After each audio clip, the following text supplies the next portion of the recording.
দোল পূর্ণিমা উপলক্ষে আরসিবি সারস্বত মন্দিরে ছাত্রদের নিয়ে আয়োজিত হলো বসন্ত উৎসব ও বই প্রকাশ অনুষ্ঠান।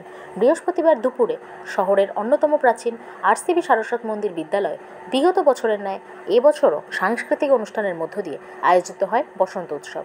আরসিবি সিসিআরটি ক্লাবের পরিচালনায় বসন্ত উৎসব 2025কে স্মরণীয় করতে আয়োজন করা হয় সঙ্গীতসহ বিভিন্ন সাংস্কৃতিক অনুষ্ঠান।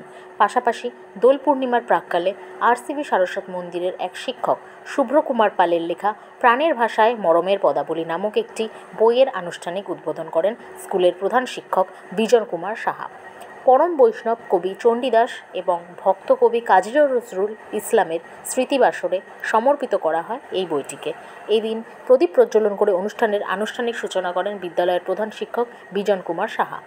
এদিকে অনুষ্ঠানে ছাত্রদের পাশাপাশি উপস্থিত ছিলেন প্রধান শিক্ষক বিজন কুমার সাহা, শিক্ষক তথা সিসিআরটি ক্লাবের প্রধান বৃন্দাবন মণ্ডল, শিক্ষক তথা প্রাণের ভাষায় মরমের পদাবলী বইয়ের লেখক শুভ্রকুমার পাল সহ অন্যান্য শিক্ষক এবং শিক্ষিকাগণ। বসন্ত উৎসবটাকে আপনি কিভাবে দেখছেন? শুধু বসন্ত উৎসব নয়, এটা আমাদের 2013 সাল থেকে চলছে। আরসিবি মহাপ্রভু সিসিআরটি ক্লাবের সহযোগিতায় বা তত্ত্বাবধানে মহাপ্রভুর জন্মদিনটা পালন করা হয়। যেহেতু দোলের দিন ছুটি থাকে, সেই জন্য আগের দিন আমরা পালন করি মহাপ্রভুর জন্মদিনটা। তার সঙ্গে বসন্ত উৎসব দুটো যোগ করে একটা সাংস্কৃতিক অনুষ্ঠান করা হয়। মহাপ্রভুর বিভিন্ন কথা সেখানে আলোচিত হয়। ছাত্ররা তাদের হচ্ছে কি অ্যাক্টিভিটিস, যারা নাচ গানগুলো করে এবং হচ্ছে কি কবিতা আবৃত্তি পাঠ করে, মাস্টারমশাইরা ছাত্রদের উদ্দেশ্যে মহাপ্রভুর যে আদর্শ সেগুলো তাদের সামনে বলে। এই সব মিলিয়ে আমরা এই দিনটাকে প্রতি বছরই পালন করি আরসিবি মহাপ্রভু সিসিআরটি ক্লাবের পক্ষ থেকে। আজকে এই অনুষ্ঠানে একজন আপনাদের শিক্ষক, সহকারী শিক্ষকের একটি পুস্তক যা আনুষ্ঠানিক সূচনা হলো, প্রকাশ হলো, আপনাদেরই সহশিক্ষক কী বলবেন? হ্যাঁ, এটা একটা ভালো উদ্যোগ। আজকে একটা নতুন সংযোজন এই দিনটাকে আর একটু উপমা যুক্ত করেছে এবং খুব সাফল্যমণ্ডিত করেছে। তার লেখা একটা বই কীর্তন পদাবলীর ওপরে এবং মহাপ্রভুর ওপরে, তো সে লিখে আজকে উন্মোচন হলো হেডমাস্টারমশাইয়ের হাত ধরে। সেটা আমাদের একটা বড় পাওনা। আমাদের বিদ্যালয়ের শিক্ষক সেটা পদাবলী কীর্তনের ওপরে, আর চিন্তাভাবনা, তার রচনা সেখানে প্রকাশিত হলো আজকের দিনটিতে। আপনার নাম? আমার নাম বৃন্দাবন মণ্ডল, সহশিক্ষক আরসিবি সারস্বত মন্দির।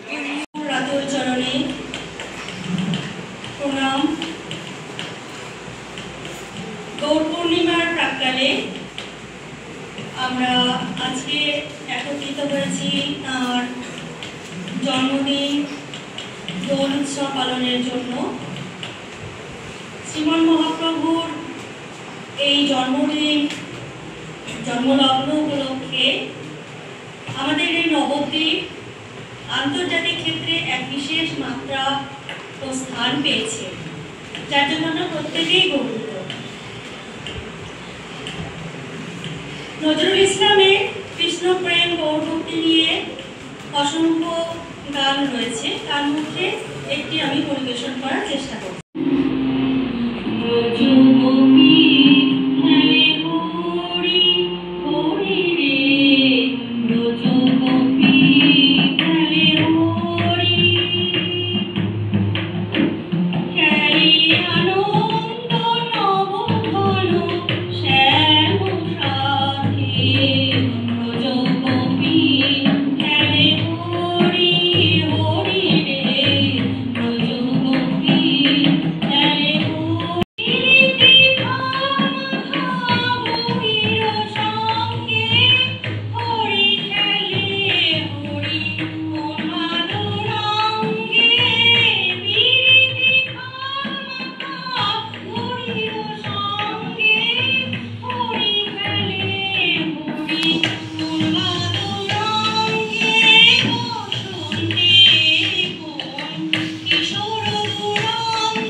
আজ সবার রঙে রং মিশাতে হবে।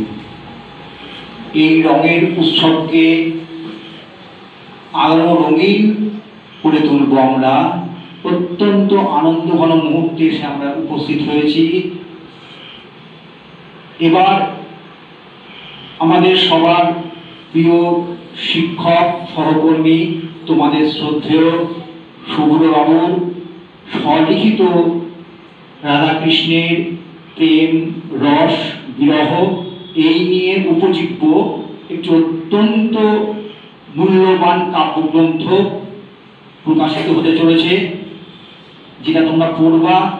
আমি ব্যক্তিগতভাবে বেশ কিছু কবিতা পড়েছি স্কুলে আলাদাভাবে বা বাসে যেতে যেতে। আমি অবাক হয়ে গেছি যে বৈষ্ণবীয় সাহিত্য কতটা পাঠ করলে এবং তার মধ্যে ঢুকলে ওই রসকে কাব্যের আকারে প্রকাশ করা যায়। করতালি দিয়ে এই মুহূর্তটাকে উদযাপন করো, সুন্দর মুহূর্ত।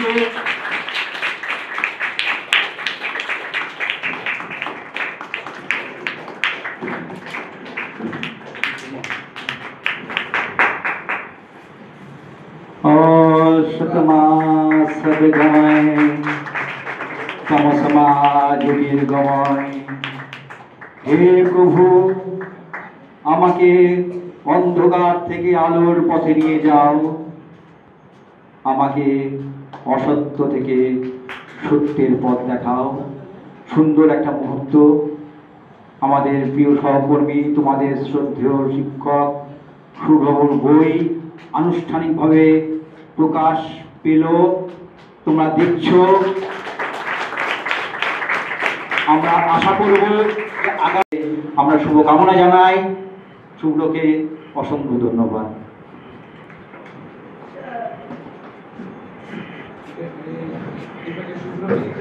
রাধাকৃষ্ণের দোললীলা এবং শ্রীমান মহাপ্রভুর শুভ আবির্ভাব তিথি উপলক্ষে আমাদের বিদ্যালয়ের সিসিআরটি ক্লাব আয়োজিত এই মহতী অনুষ্ঠানে উপস্থিত সকলকে যথাযোগ্য সম্ভাষণ।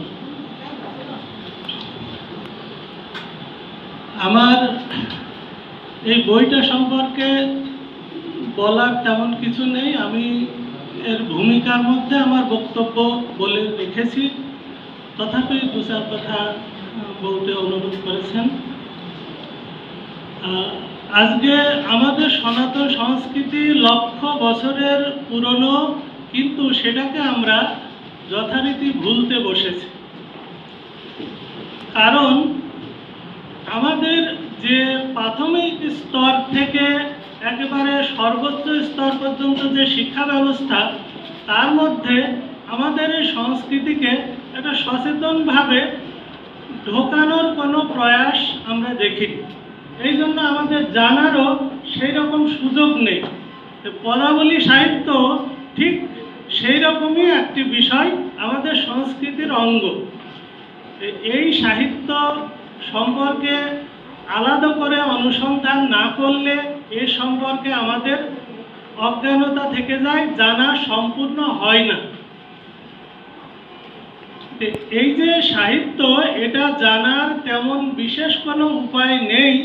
কারণ হলো যে আদি পদ যিনারা রচনা করেছেন, তারা বাংলা ভাষার যে আদি রূপ মৈথিলি, ব্রজবুলি বা গুরুমুখী, এইরকম ভাষাতে তারা কবি জয়দেব গোস্বামী, বিদ্যাপতি, চণ্ডীদাস, তারা এই পদগুলি রচনা করেছেন। সেগুলি ওই সমস্ত ভাষায় পড়ে তার সঠিক মানে উদ্ধার করা আমাদের পুরোপুরি সম্ভব হয় না। তাহলে আমাদের কোথায় আমরা নির্ভর করব? আমাদের এ সম্পর্কে জানার জন্য আমাদের নির্ভর করতে হয় কীর্তনের আসর। সেখানে বিভিন্ন কীর্তনিয়া এই সমস্ত ভাষা থেকে পদগুলিকে রূপান্তরিত করে বাংলা ভাষায় সহজ সরলভাবে আমাদের মধ্যে প্রচার করেন এবং সেখান থেকে আমরা জানতে পারি। কিন্তু আমি দেখেছি যে কীর্তনের আসরে একই কথা একই সুরে অন্তত 10 বার করে পুনরাবৃত্তি করা হয়। সেক্ষেত্রে যে জানার জন্য, বিষয়বস্তু জানার জন্য গেছে, তার ধৈর্যচ্যুতি ঘটে এবং তার জানা সম্পূর্ণ হয় না। এই অভিজ্ঞতা থেকে আমি শ্রী শ্রী রাধাকৃষ্ণের দিব্য লীলার বিষয়বস্তু অনুসরণ করে দু একটা লেখা শুরু করি এবং তারই ফলশ্রুতি আজকের এই বই। আপনারা এখানে যারা গুণীজন আছেন, তারা যদি তাদের মূল্যবান সময়ের কিঞ্চিত অংশ ব্যয় করে বইটা পড়েন তাহলে আমি কৃতার্থ হব। আর আমাদের সনাতন সংস্কৃতি রক্ষা করার দায় আমাদের সবার, এই কথা বলে আমি